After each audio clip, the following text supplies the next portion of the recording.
Have you ever felt like you've been carrying the weight of the world on your shoulders, and just when you think you can't go any longer, someone offers you a break? An opportunity to finally breathe? It was that kind of moment for me. I'm Jessica, and like many mothers, I had spent years taking care of everyone else. I put my children's needs first, ran errands, made dinner, and carried the weight of responsibilities no one else seemed to notice. But deep down I was exhausted. So when my parents reached out to invite me on a family vacation, promising it would be a chance to unwind, to just be, I hesitated at first. A vacation just for the adults. No kids. I had never imagined such a thing. The more I thought about it, the more it seemed like a dream I never dared to have. Time away to not be mom but just Jessica. To finally get a moment for myself. I knew my kids, Emily and Noah, would be fine at home with my best friend Sarah. They were old enough now, and I had built a life around them, always thinking of them first. But this time I decided it was my turn. So I said yes. It was supposed to be simple. Few days. Just my parents, my sister Rachel and me. Just the adults, finally. Little did I know this break would open my eyes to a truth I could never unsee. My mom was on the phone when she told me about the trip. "Jessica," she said, her voice soft, almost like a gentle nudge I didn't know I needed. "You deserve this. Claire won't bring her kids either. Just us grown-ups. You need this break." I stood there, feeling a sense of relief flood over me for the first time in years. Break. Chance to breathe. Maybe they were right. Maybe I needed to step back and take care of myself for once. After all, when was the last time I wasn't running around trying to keep everything together? I agreed. I made arrangements for the kids. Sarah would stay with them, and I spent hours planning everything down to the smallest detail. The fridge was stocked, the house was ready, and I left a 3-page instruction list. My best friend Sarah laughed at me, but I knew she understood. And before I left, I kissed Emily and Noah while they slept, promising souvenirs and stories. As I walked into the airport that morning, suitcase in hand, I was nervous but also excited. I wasn't just mom today, I was Jessica. For the first time in ages, I was me again, and that felt like a breath of fresh air. But what I didn't know, what I couldn't have predicted, was that the moment I stepped foot into that airport, everything was about to change. Not in the way I had expected. In a few moments, I would face a realization that would shatter everything I thought I knew about my family, my relationships, and even myself. And all of it started when I saw the one thing I never could have imagined. That day at the airport. It wasn't just the beginning of my vacation. It was the beginning of a truth I had been avoiding for far too long. Let me take you back to that moment. I remember standing there at the airport, feeling the excitement building inside me. The hum of conversation around me, the soft announcements over the loudspeakers, it all felt so normal. But for the first time in years, I wasn't focused on packing lunches or making sure the kids' homework was done. I was just me, about to board a plane for a much-needed getaway. But then I saw her, Rachel, my sister, walking toward me with a smile that stretched from ear to ear. She looked so casual, so confident. But there was something about her walk that made my heart skip a beat. It wasn't just her. It was the fact that trailing behind her, laughing and bouncing along like little tornadoes, were her 3 kids. Max, Lily, and Sam. My breath caught in my throat.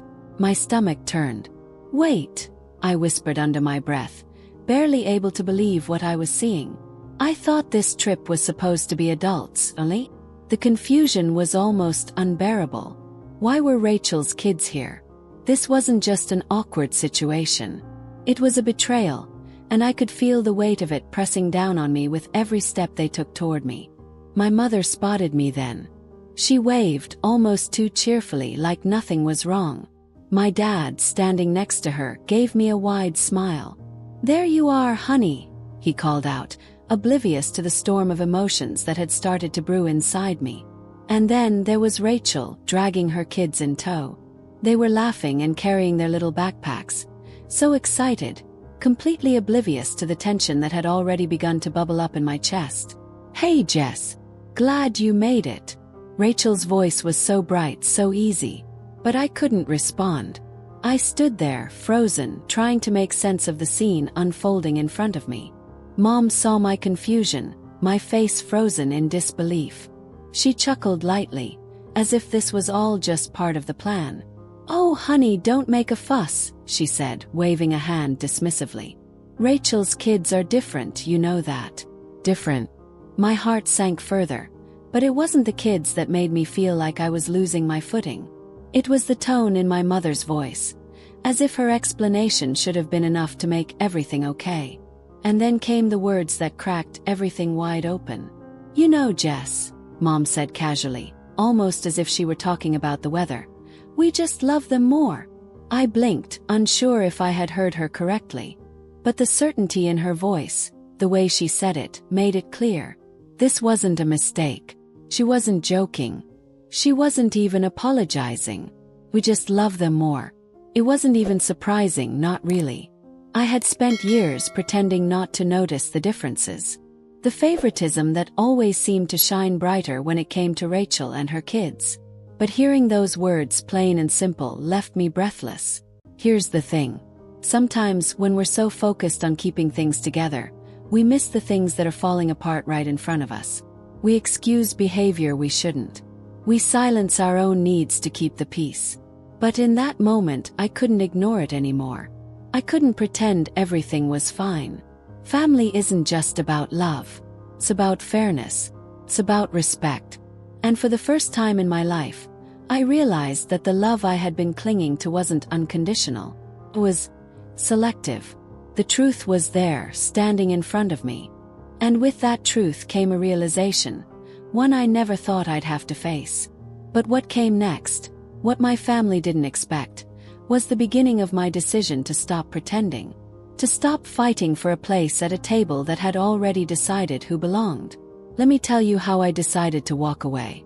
It took me a few moments to process what had just happened. The words, "we just love them more," hung in the air, swirling around me like a cloud of disbelief. I wanted to respond. I wanted to shout, to ask why, to demand an explanation. But the weight of those words, they were like a heavy blanket I couldn't shake off. My heart sank. I looked down at my empty hands, the ones that had spent so many years holding everything together. My children weren't with me. Emily and Noah were at home with Sarah, safe and sound, but not a part of this moment. Not a part of the family that had chosen to exclude them without any real reason. And there, in the airport, surrounded by strangers, I felt more alone than ever before. What had happened to the family I thought I knew? And more importantly, what did this mean for me? I tried to hold it together. I smiled, fake of course, but it was enough to get through the next few minutes. But inside, a storm was brewing. This wasn't just about a family trip gone wrong. This was about a truth I had been denying for far too long. The way my parents had always treated me and my children differently, in subtle but painful ways. The way they had always favored Rachel and her family. I remember Christmases when Rachel's kids got brand new bikes, while Emily and Noah received hand-me-downs. I remember my birthday dinners when my name was barely mentioned, and everyone focused on Rachel's kids instead. It wasn't just the presents. It was the little moments, like when I was recovering from surgery, and no one came to visit, but they all flew across the country when Rachel caught the flu. I had brushed it off then. I thought it was just me being overly sensitive, reading into things too much. But now, standing at that airport, hearing my mom say those words so casually, everything clicked into place. Here's what I learned in that moment. It's easy to let small slights slide, to think maybe it's not a big deal. But when it keeps happening, when those small moments stack up, they add weight. And that weight can make you feel invisible, like you're just a background character in your own life story. Betrayal isn't always a dramatic event. Sometimes it's in the quiet moments, the quiet words, and the slow accumulation of hurt over time.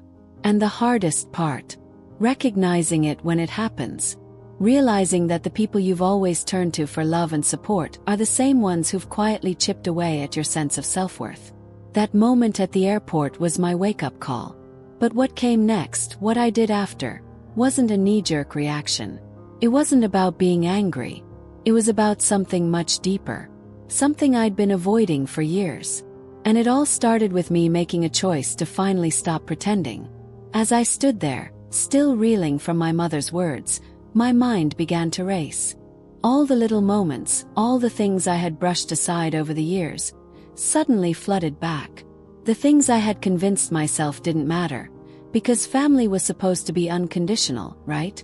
But now, in the silence of the airport, I realized that the cracks had been there all along. I had just been too loyal, too hopeful to see them. I remembered Christmases past, when Rachel's children were always the center of attention. Their laughter filled the room as they opened shiny new bikes and gadgets. Meanwhile, my own kids, Emily and Noah, were handed second-hand toys wrapped in inexpensive paper. At the time, I told myself it was no big deal. After all, we were a family. We were all just doing the best we could, right? But the small moments added up. I remember when I was recovering from surgery. I was stuck in bed for days, exhausted, barely able to take care of myself. But no one came to visit. Not my parents. Not Rachel. In contrast, when Rachel's youngest caught a cold, the entire family scrambled to be by her side. They dropped everything to make sure she had what she needed. I always brushed it off. I told myself it's just how things are. I convinced myself that my parents loved me just as much, even if they didn't always show it. I made excuses. Maybe I'm too sensitive. Maybe I expect too much. But hearing my mother's words just now, we just love them more, it was like a light was finally switched on. And the truth was that love in my family wasn't about who needed it most. It was about convenience, about who could be depended on to do the work. And I had been the one who always did. The most painful thing was realizing that I wasn't being paranoid. I wasn't imagining it. The unequal treatment was real. I wasn't crazy for feeling like I was always second. I had spent years trying to earn their love by being the responsible one, the one they could count on to step up when things got tough. And in return, I got a place in the background, always behind Rachel's kids, always behind her. I had poured my heart and soul into keeping my family together, even when it felt like no one else noticed. But now, standing in the airport, I understood that I had been playing a part in a story that wasn't mine to carry. Here's the lesson I wish I had learned earlier. When you constantly give to others without receiving the same in return, you lose sight of who you are. I had been so busy trying to keep the peace and maintain the role I was given that I forgot to ask for what I deserved: respect, love, and fairness. I thought being strong meant staying silent, but what I didn't realize was that silence often covers up hurt, not strength. That moment of betrayal wasn't just about one trip. It wasn't just about my mom's words. It was about all those years of quiet sacrifice, of being overlooked and undervalued. And for the first time, I knew that it had to stop. So, what did I do when I realized the truth? I walked away. I chose not to stay in a family that couldn't see me for who I was. And that decision in that moment changed everything. But how did I find the strength to finally stand up for myself? Let me share with you how I started to take back control of my life. The weight of the moment was suffocating. I stood there, feeling the silence press in around me, heavy and cold. My family, my parents, they were all still chatting casually, completely oblivious to the turmoil swirling inside me. They didn't know how deeply their words had cut. They didn't know how their actions had quietly eaten away at me, piece by piece, over the years. But in that silence, something shifted inside me. I had spent my entire life playing the role of the good daughter, the responsible one, the one who kept the peace. I had always swallowed my feelings to keep everything running smoothly. But as I stood there, looking at my parents, I realized something profound. I didn't have to stay in this role anymore. For the first time, I felt my own voice rise from deep within me. And it wasn't a loud shout, nor was it a dramatic outburst. It was a quiet but firm decision. I knew in that instant that I couldn't keep pretending anymore. I couldn't stay silent, trying to earn affection that was never given freely. In that moment, I realized the truth. Breaking the silence wasn't just about speaking out. It was about setting a boundary I had never dared to set before. I thought of my children, Emily and Noah, at home waiting for me. I thought of the way I had always put my family's needs before my own, always trying to be the peacemaker, always trying to be the one who could handle everything. But now, I understood that my role had never been about love. It had been about being a function in the family, not a person. And I wasn't willing to keep playing that part anymore. As I stood there, I knew it was time to make a choice. The choice wasn't about staying or leaving. It was about choosing myself for the first time in my life. Without a word, I walked over to the check-in counter and handed over my boarding pass, feeling the weight of it in my hand. I wasn't just walking away from this trip. I was walking away from the expectations that had been placed on me my whole life. I was walking away from the silent agreements that said, "You don't matter as much as them." I didn't make a scene. I didn't cry or scream. There was no grand gesture. But as I stood there, looking back at my family, I knew one thing for certain. I was done being invisible. Here's what I learned. Sometimes the hardest part of breaking free isn't the act itself. It's allowing yourself to walk away from the things that no longer serve you. It's having the courage to say, "This isn't okay," and then choosing yourself instead of trying to make everyone else happy. It's a bold decision, but it's also one of the most empowering things you can do. As I walked away from the gate, I knew that this wasn't the end of my journey. It was just the beginning. And what came next, what would happen when I went home, was something I never could have prepared for. But it was the first step toward reclaiming my life, my peace, and my happiness. When I left the airport that day, I thought I would feel relief. I thought that by walking away, I would immediately feel the weight lifted off my shoulders. But instead I was met with silence. The silence was almost unbearable. It was the kind of quiet that fills a room, the kind that echoes in your bones, leaving you wondering if you made the right choice. For the first time in a long time, I wasn't sure. I drove home that day with my thoughts swirling, my heart heavy with guilt. I kept asking myself, did I do the right thing? Did I abandon them? The questions haunted me as I pulled into my driveway, the weight of my decision lingering like an unspoken conversation. My phone buzzed almost immediately. It was my mom, then my dad, then Rachel. Missed calls, texts, voicemails. I stood there, staring at my phone for a moment before I picked it up. The messages were all variations of the same thing: concern, confusion, and a request for me to come back. I heard my mom's voice on the voicemail, soft and pleading. "Jessica, honey, this is ridiculous. Come back, this is all just a misunderstanding." But deep down I knew. It wasn't a misunderstanding. It was a truth I had been avoiding for far too long. The more they called, the more I realized. This wasn't about them being worried for me.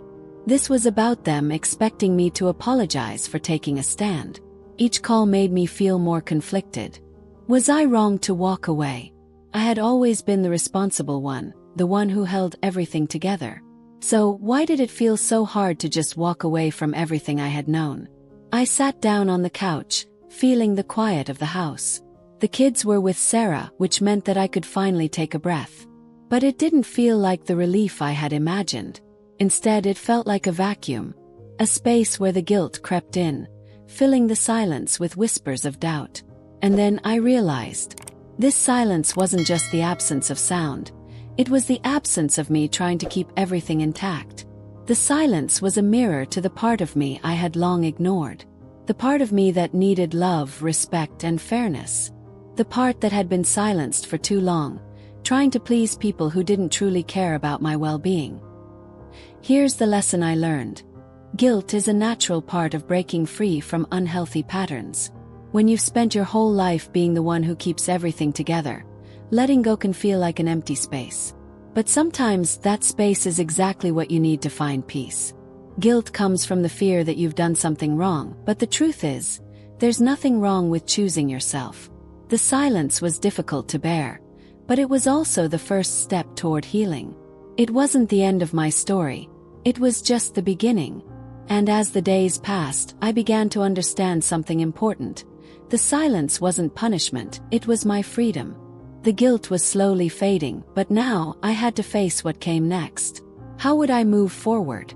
How would I rebuild after walking away from the family I had always tried to please? The answer wasn't simple, But it started with one clear decision: to stop waiting for their love. It was time to build a life where I didn't have to earn my worth. And as I started that journey, I would soon discover what true freedom felt like. As the days passed, the phone calls from my family slowed down. The messages stopped coming, and the silence deepened. It was as if everything had returned to normal, but not for me. The weight of my decision, the finality of it, lingered. It wasn't just the vacation that had broken me. It was everything that led up to it. I began to think about the pattern. The more I reflected on the years spent trying to earn my family's love, the more it became clear. Their affection had never been unconditional. It had always been about what I could give them. I had been a provider, a fixer, a shoulder to lean on, but never truly seen for who I was. My worth had been tied to what I could do for them, not for who I was as a person. I thought back to the countless times I had been there for my family. The times I lent money when they were in trouble, or when I stepped in to help take care of things when they needed me. I thought of the times I'd dropped everything to be there when they needed support. But when I looked at my own life, there was no one there to help me. No one there to pick up the pieces when I was struggling. It was clear now. My family's love had always come with strings attached. I was only loved for what I could provide. For the first time, I understood the reality of the relationships I had with my parents and my sister.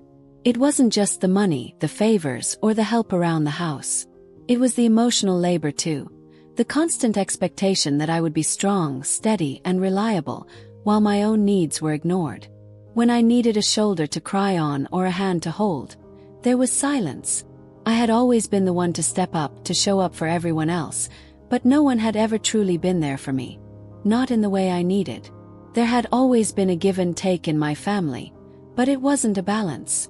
It was a transaction. I gave love, I gave support, I gave my time. And in return I expected to be seen, to be loved in the same way. But that love never came back to me in the way I needed it to. It was always conditional. It was always based on what I could do for them. And that was the turning point. I could no longer deny it. I realized that this wasn't love. It was dependency. It was a pattern where I was being used, not loved. Here's the lesson I learned. True love is not transactional. Love should never be something you have to earn by doing, giving, or sacrificing. True love sees you for who you are, not for what you can offer. And when you start to see that, when you start to understand that love should be unconditional, it changes everything. As painful as it was to realize this about my family, it was also freeing. For the first time, I was able to let go of the need for their approval. I didn't have to keep proving my worth through sacrifices. I didn't have to keep bending over backward for people who would only love me when it suited them. It was time to start loving myself in the same way I had always loved them, with no strings attached. The realization was powerful, but now I had to face the reality of what came next. How do you move forward when the love you once thought was unconditional has shown itself to be anything but? I needed to rebuild my life, but this time it wasn't going to be based on anyone else's terms. It was going to be mine. And with that, I had to start letting go of the need for validation from the people who couldn't give it to me.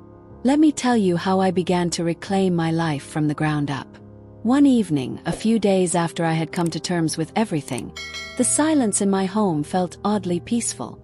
The kids were with Sarah, their laughter echoing from the backyard as they played. It gave me a moment of clarity, a moment where I could finally sit down and think about how to explain everything to Emily and Noah. It wasn't a conversation I had been looking forward to. How do you explain to a 5-year-old and an 8-year-old that their grandparents, whom they loved dearly, had treated them unfairly? How do you explain that love isn't always a given, even in a family? It was a truth that felt too heavy for their little hearts, but I knew that I had to be honest with them. I waited until that night, after we had tucked them into bed. The house was quiet again, save for the soft hum of the refrigerator. I sat down on the edge of Emily's bed, brushing a curl from her forehead. She looked up at me with those big, curious eyes. Noah, ever the affectionate one, wrapped his little arms around my neck, holding me close. I took a deep breath. It was time. "Why don't we see Grandma and Grandpa anymore?" Emily had asked earlier that week. It was a question I had been dreading. I gently pulled Noah into my lap, making sure both of them could hear me clearly. I didn't want to sugarcoat it. I didn't want to offer them an answer that would leave them confused later on. They deserved the truth, delivered with the love and gentleness only a mother could give. "Sweethearts," I began, my voice soft but steady. "Sometimes people, even family, don't treat us the way we deserve. And when that happens, we have to make some tough choices to protect our hearts." Emily furrowed her brow, clearly trying to make sense of what I was saying. "But why?" I took a deep breath and leaned in, cupping her face in my hands. "Because sometimes people only love us when it's convenient for them. But love, real love, is about treating others with kindness and respect, not just when it's easy but all the time." Noah, who had been holding on to me like a little koala, shifted slightly and whispered, "But I still love them, Mommy." I smiled softly, my heart aching. "I know, baby. And that's a beautiful thing. Loving people is always good. But loving someone doesn't mean we let them hurt us. That's something Mommy's learning too." It was such a simple concept for them to grasp. Love doesn't mean letting people hurt you. But I knew that this lesson, taught so early, would stay with them for a lifetime. Emily thought about it for a moment, and then, just like she always did, nodded with a sense of understanding far beyond her years. "Okay, Mommy," she said, hugging her bunny close. "I love you. I love you too," I whispered, kissing her forehead. Noah, still wrapped around me, looked up and said quietly, "I still want to see them." I held him tight. "I know, sweetheart. And it's okay to love them, even when we can't be around them. Sometimes the hardest part is loving from a distance." Here's the lesson I learned through all of this. Children understand more than we give them credit for. They may not grasp the full depth of complex family dynamics, but they understand love, respect, and boundaries in ways that we often underestimate. By being honest with them, I wasn't just teaching them about what happened with my family. I was teaching them about the importance of standing up for themselves, of not settling for less than they deserve, and of loving themselves enough to set healthy boundaries. The conversation with my children wasn't easy, but it was necessary. It was the first step in helping them understand the importance of self-respect, and it was a step I knew they would carry with them as they grew older. Now I had to move forward. I had to rebuild my life, my sense of self, and start showing them what true, unconditional love looked like, starting with me. I had been home for a few days, enjoying the quiet. It wasn't the peace I had imagined before, but a kind of calm that came with clarity. My kids were adjusting to the change, and I was adjusting to my new reality. A life where I no longer needed to fight for a place in a family that had made it clear I wasn't a priority. But then came the knock. It was a quiet Sunday afternoon, the kind where the sun spills lazily through the windows, casting a soft glow on everything it touches. The kids were building a pillow fort in the living room, their laughter a light, happy sound that filled the house. I was sipping on a cup of tea that, for once, hadn't gone cold when I heard it. A firm knock at the door. My stomach tightened as I glanced at the clock. Who could this be? I walked cautiously to the door, not expecting anyone. When I peeked through the window, I saw her standing there. Rachel. She looked calm, almost too calm, like she belonged. Like this was just another visit, another attempt to pick up where we had left off. I opened the door slowly, and there she was, standing on the porch like she had every right to be there. She brushed a strand of hair from her face and sighed, the kind of sigh that signals the beginning of something she thought would be an easy conversation. "Hey, Jess," she said, forcing a smile, but I could see through it. "Wow, no hello," she added, clearly expecting me to let her in without a second thought. I stood there, my hand still on the doorknob, trying to steady myself. I wasn't the same person who had stood at the airport weeks ago. I wasn't the same person who would smile through the hurt, pretending everything was fine. "No, Rachel. I don't think we need small talk right now," I replied, my voice calm but firm. Rachel's face faltered just for a moment, and I could see the realization that I wasn't going to back down. She was here for one thing, to try to smooth things over, to make me believe it was all just a misunderstanding. But I wasn't the same person who would fall for that anymore. "I came to talk about Mom and Dad," Rachel said, her tone softer now, like this was just a casual chat, not a conversation that could change everything. They're worried about you, Jess. They didn't mean to hurt you. Can't we just move past this? I felt a rush of emotions, but I kept my voice steady. Move past it, I echoed, stepping forward slightly, but not letting her in. Rachel, it wasn't a mistake. This isn't just about a trip. This is about years of being treated like I don't matter. Like my kids don't matter. Her eyes flashed with irritation, but I wasn't backing down. I had made my peace, and now it was time to set one final boundary. You made your point, she said, rolling her eyes. I get it. You're mad. But it's been months. Come on, Jess, they're still our parents. I shook my head. No, Rachel. They were our parents, but they made it crystal clear who mattered more. And that's something I can't ignore anymore. Rachel opened her mouth, but I could already tell she wasn't hearing me. She was still caught in the same old pattern, expecting me to just accept whatever was handed to me. But I wasn't playing that game anymore. Her eyes narrowed, and for a moment I saw a flicker of something. Maybe regret, or maybe it was just discomfort. Oh, come on. They love you. You're being dramatic. You know they didn't mean it like that. The old me, the one who had always given in, who had always tried to keep the peace, would have just nodded. Would have convinced myself that I was overreacting. But not anymore. No, Rachel, I said quietly, but with all the resolve I had. They love what I give them, not who I am. There's a difference. Rachel opened her mouth to respond, but I raised a hand, stopping her. I didn't need to say more. The truth was out there, and I wasn't about to apologize for setting the boundary that I had so long neglected. I'm not angry anymore. I'm not hurt, I continued, my voice calm but unwavering. I'm just done. Her face softened for a second, and I saw a flicker of something. Maybe realization, maybe guilt. But it didn't matter. She didn't have the power to change my decision anymore. I stepped back, gently closing the door, but not with anger, just with peace. Here's the lesson I want to share. Sometimes the hardest thing isn't saying goodbye to people who hurt you. It's finally saying goodbye to the version of yourself that accepted the hurt. Letting go of the idea that you have to keep accepting disrespect just because they're family. And that moment, when you finally set that boundary, is the moment you begin to reclaim your life. I stood there, looking at the closed door. It wasn't dramatic. It wasn't a fight. It was just the end of something that had been long overdue. And with that quiet moment, I knew I had taken back my peace. But what would happen next? How would I move forward, knowing my family could never be what I had hoped for? After I closed the door on Rachel that afternoon, a deep sense of calm washed over me. It wasn't the rush of relief I had imagined when I first decided to walk away from my family's toxic behavior, but it was something more profound. It was peace. A quiet, steady peace that settled into every corner of my home, into every part of my heart. The days that followed were nothing short of transformative. My house, which once felt heavy with expectations and unspoken judgments, now felt like a sanctuary.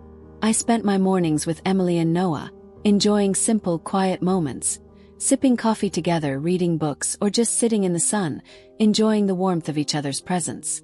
It was a kind of peace I had never known before, and it wasn't about the absence of noise or chaos, it was about the absence of unnecessary pressure. For the first time in years, I wasn't measuring my worth by how much I could give, how much I could do, or how much I could sacrifice for others. I was simply living, with no one else's expectations weighing me down. The change wasn't instant, but it was real. The more I let go, the more I realized. Peace doesn't come from the people around you. It comes from within. I started to focus more on myself, on my well-being, my own dreams, my happiness. I rediscovered hobbies I had put aside, things I used to love but had let go of in the rush of life. I found time to read again, to write, to take long walks without feeling guilty for leaving responsibilities behind. I even started a small project I had always wanted to do but never had the time for. It felt strange at first, almost indulgent, but as I embraced it more, I realized something important. I had forgotten what it felt like to focus on me. The quiet evenings with my children were the highlight of this newfound peace. I didn't have to rush them through dinner or put them to bed in a hurry. We lingered at the table, sharing stories from our day, laughing at the little things. Emily would often ask questions about what had happened with Grandma and Grandpa, and I'd simply answer, always in the same gentle way, always with the same unwavering truth. Sometimes people don't treat us the way we deserve, and that's okay. We just have to protect our hearts. They understood more than I gave them credit for. They didn't need me to explain everything in detail. They just needed to know that we were okay, that I was okay, and that they were loved deeply without conditions. Here's the lesson I learned. The peace we all crave isn't something we can find by making others happy or by endlessly giving to those who don't appreciate us. True peace comes when we choose it, when we set boundaries, when we decide that our worth isn't tied to the expectations of others, and when we allow ourselves to simply be, to live for ourselves and the people who truly see us. I thought I was walking away from something, but in truth, I was walking toward something much greater, toward my own happiness, my own peace, and my own future. As the weeks went by, the pain of walking away from my family lessened. The guilt I had once felt began to fade into the background, replaced by a quiet confidence. I no longer felt the need to justify my choices to anyone, least of all to the people who couldn't see my worth. But as I continued on this new path, I began to realize that walking away wasn't the hardest part. It was the next step, learning to live without the weight of that old life holding me back. And that journey was just beginning. Thank you so much for staying with me through Jessica's story. I hope her journey resonated with you as much as it did with me. The lesson here is clear. Sometimes the hardest thing we can do is walk away from relationships that no longer serve us, even when it's family. But in doing so, we reclaim our peace, our worth, and our ability to love ourselves fully. What about you? Have you ever had to make a tough choice to let go of something or someone in order to protect your heart? I'd love to hear your thoughts and feelings about this story in the comments below. Your experiences might help someone else find the strength to make their own tough decisions. Don't forget to like, share, and subscribe if you want to hear more stories like this one. Thank you again for being here, and I look forward to sharing more with you soon. Take care of your heart. Remember, you deserve to be loved fully, just as you are.